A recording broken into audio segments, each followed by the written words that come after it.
주님의 평안으로 인사드립니다. 오늘도 우리가 계시록 17장, 지난 시간에 우리가 계시록 17장 본문을 이렇게 읽어보고 이제 요약을 했는데, 이번 시간에는 요한계시록 17장의 이 주역들이 누구인지에 대해서 그 주역들에 대해서 좀 다루어 보도록 하겠습니다. 이 요한계시록 17장의 주역들은 이 주인공이 세 주인공이 나옵니다. 우선 엄녀가 있고, 그리고 붉은 짐승, 그리고 열불, 열국이죠. 이렇게 세 주역들이 나오는데, 각각의 이 주인공들에 대해서, 주역들에 대해서 한번 알아보도록 하겠습니다. 우선 엄녀는 계시록 17장에 보시면 이리 오라, 많은 물 위에 앉은 큰 엄녀의 받을 심판을 내게 보이리라 라고 말씀을 하고 있는데요. 이제 요한에게 엄녀를 보여주시는데, 엄녀가 물 위에 앉아 있다고 소개를 하고 있습니다. 이 엄녀는 땅의 임금, 즉 열불, 열왕이죠. 이 열왕들을 다스리는 큰 성 바벨론이라고 말하고 있고, 또 이 엄녀는 엄녀들의 어미라고 말하고 있습니다. 이 성경에는 순결한 여인을 하나님의 교회라고 상징하고 있고, 그리고 또 엄녀는 배도함으로 타락한 교회를 상징하고 있습니다.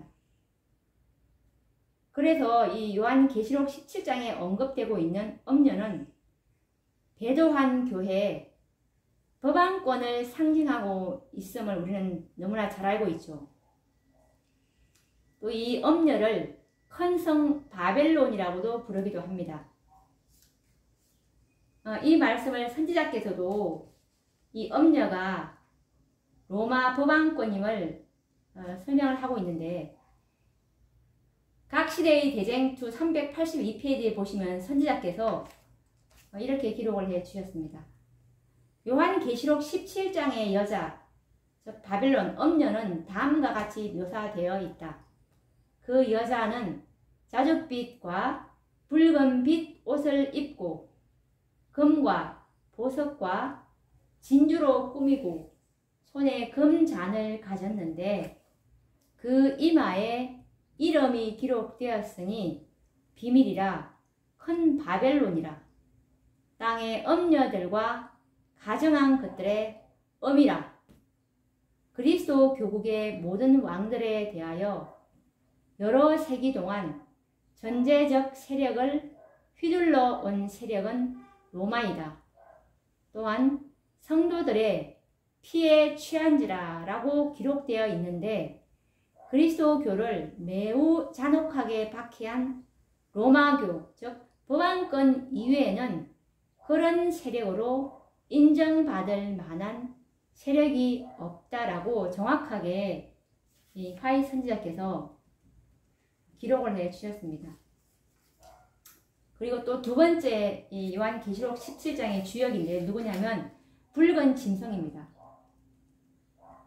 이 붉은 짐승은 요한계시록 17장 3절에 뭐라고 나와 있냐면, 내가 보니 여자가 붉은빛 짐승을 탔는데 그 짐승의 몸에 참남된 이름들이 가득하고 7 머리와 10 뿔이 있으며 라고 소개하고 있습니다. 여자가 붉은빛 짐승을 타고 있다. 그런데 이 짐승의 몸에는 참남된 이름들이 가득하고, 그리고 이 짐승은 또 7 머리를 가지고 있고, 그리고 10 뿔이 있다. 이렇게 묘사를 하고 있습니다. 이 붉은 짐승은 7 머리와 10 뿔을 가지고 있고, 말한 것처럼 참남된 이름들로 정말 가득한데요. 그 자체가, 이 몸 자체가 그냥 하나님을 대적하는 아주 참남된 것들로 아주 그냥 똘똘 뭉쳐있는 전체가 참남된 이 짐승인데, 요한계시록 12장 3절과 4절에도 보면은 이 계시록 17장 3절에 있는 붉은 짐승과 비슷한 짐승에 대해서 언급하고 있음을 우리가 찾을 수가 있습니다. 한번 확인해 보도록 하겠습니다. 계시록 12장 3절, 4절, 9절 말씀입니다. 하늘에 또 다른 이적이 있어 보이니 보라, 한 큰 붉은 용이 있어 머리가 7이요 뿔이 10이라. 그 여러 머리에 7 면류관이 있는데 그 꼬리가 하늘별 3분의 1을 끌어다가 땅에 던지더라. 용이 해산하려는 여자 앞에서 그가 해산하면 그 아이를 삼키고자 하더니 큰 용이 내어 쫓기니 옛뱀 곧 마귀라고도 하고 사단이라고도 하는 온 천하를 꿰는 자라. 땅으로 내어 쫓기니 그의 사자들도 저와 함께 내어 쫓기니라 라고 이 계시록 12장 3절 4절 9절에 언급되고 있는데, 우리가 이 짐승은 하늘별 3분의 1과 함께 이 땅에 내려 쫓긴 사단이라는 것을 우리가 너무 잘 알고 있죠. 그래서 우리가 보면 요한계시록에는 두 붉은 짐승이 소개되고 있는데, 말한 것처럼 계시록 12장 그리고 17장에 언급하고 있습니다. 그래서 이 계시록 12장에 언급된 붉은 용, 여기서는 붉은 용이라고 나와 있죠. 17장은 붉은 짐승이라고 나와 있는데, 이 붉은 용은 옛뱀, 마귀라고도 일컫는 사단임을 확실하게 공개해 주셨습니다. 그런데 17장에 언급된 붉은 짐승은 그 존재를 성경에서는 공개하지 않고 있습니다. 이 붉은 짐승에 대해서는 우리가 반드시 연구되어야 하고 공개되어야 할 짐승이기 때문에 우리가 이 붉은 짐승에 대한 연구는, 자세한 연구는 잠시 덮어두기로 하겠습니다. 이 붉은 짐승과 요한계시록 17장에 나와 있는 붉은 짐승과 요한계시록 12장에 나와 있는 붉은 용은 같은 존재인 사단이라는 존재인데, 이것이 왜 붉은 짐승이 사단이 돼야 되는지는 좀 나중에 이것을 자세히 연구해 보도록 하겠습니다. 그리고 마지막 계시록 17장의 세 번째 주역인 열뿔, 열국인데요. 이 계시록 17장 12절 말씀해 보시면 내가 보던 열뿔은 열왕이니 아직 나라를 얻지 못하였으나 다만 짐승으로 더불어 임금처럼 권세를 일시동안 받으리라 라고 말씀하고 계십니다. 우리가 일반적으로 보면은 이 열국이라는 말은 이 세상 모든 나라를 통칭하는 말입니다. 그런데 여기에 언급된 열국은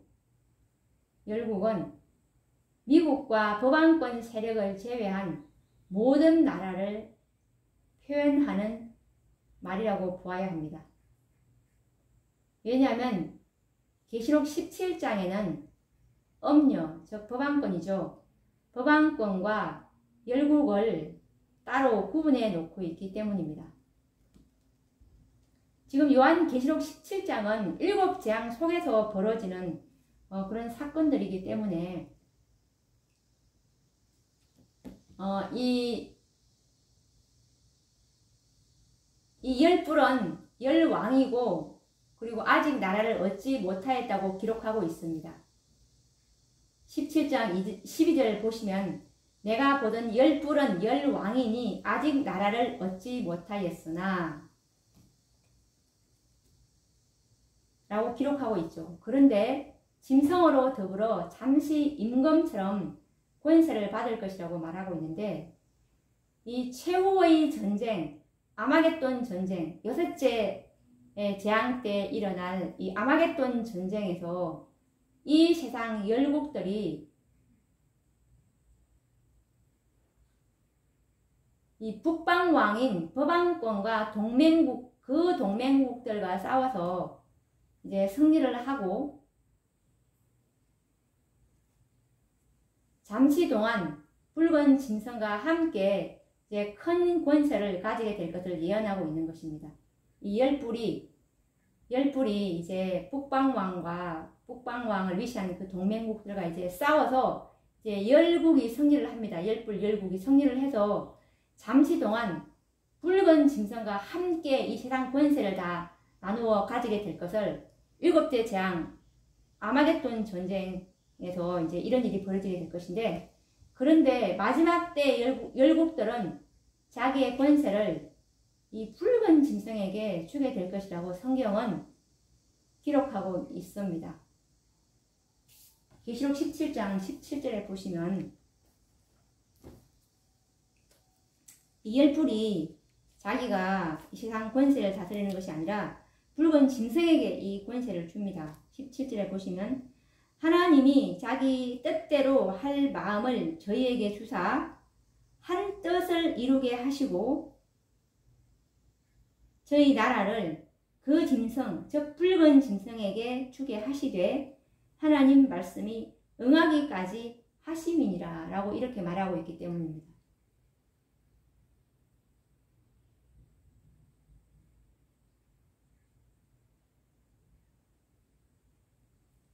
그래서 이 열왕은 이제 이 붉은 짐승과 더불어 일시 동안 이제 권세를 받게 될 것이고, 저희가 한 뜻을 가지고 이제 자기 능력과 권세를 이제 붉은 짐승에게 주게 될 것을 성경은 말씀하고 있습니다. 요한계시록 17장 12절과 13절에 보시면 내가 보던 열뿔은 열왕이니 아직 나라를 얻지 못하였으나 다만 짐승으로 붉은 짐승으로 더불어 임금처럼 권세를 일시 동안 받으리라. 저희가 한 뜻을 가지고 자기의 능력과 권세를 짐승, 즉 붉은 짐승에게 주더라. 이게 이제 아마겟돈 전쟁 때 이제 이 법왕권을 위시한 미국 이랑 그 동맹국들과 다 싸워서 이제 이 열국이 이기게 되고 열국이 그 권세를 가지지 않고 붉은 짐승에게 자기의 권세를 이양하게 되는 주는 이런 것을 우리가 볼 수가 있습니다. 이렇게 계시록은 이렇게 이제 전개가 되고 있는데, 그러면 우리가 이 붉은 짐승의 이 비밀에 대해서는, 붉은 짐승의 비밀에 대해서는 다음 시간에 또 자세히 우리가 연구를 해보도록 하겠습니다.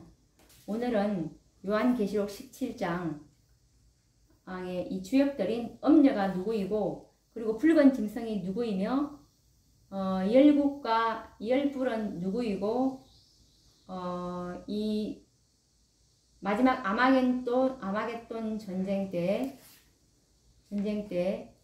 이 엄녀가 완전히 망하게 되고, 이 열국이 권세를 잡지만 열국은 또 붉은 짐승에게 권세를 이양하게 될 것이라는 그런 말씀을 우리가 연구를 했습니다. 그럼 다음 시간에 또 이 붉은 짐승 계속 연구해 보도록 하겠습니다.